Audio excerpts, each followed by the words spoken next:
presented by J3 Music World.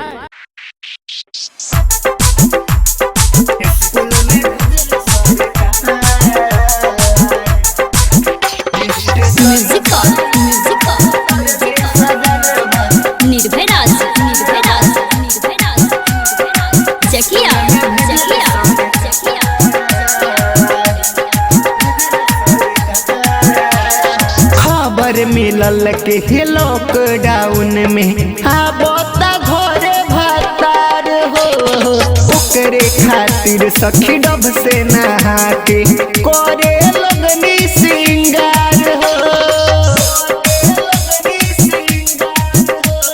खबर मिलल के लॉकडाउन में आबता घरे भातार हो, ओकरे खातिर सखी डब से नहा के करे लगनी सिंगार। स्टेशन पर जब उतरले सजनबा स्कूल में भेजले सरकार। स्टेशन पर जब उतरले सजनबा स्कूल में भेजले सरकार।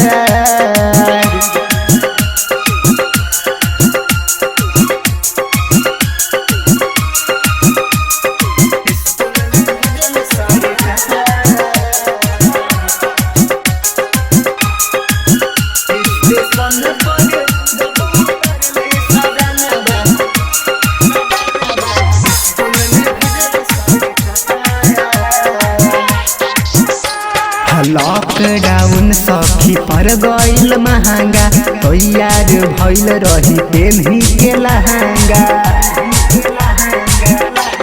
लॉकडाउन सखी पर गईल महंगा, तैयार भइल रही पेन्ही के लहंगा।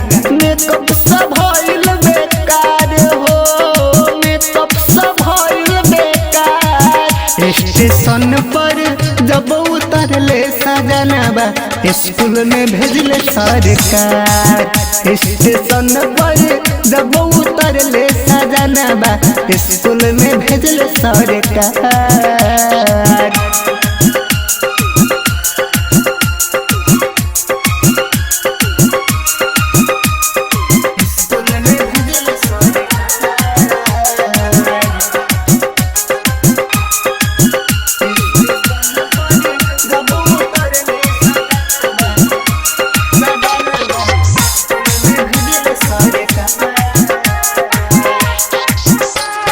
गर्मी के मौसम बा कैसे उड़ही है, सुती है जमीन पर कथी उखई है।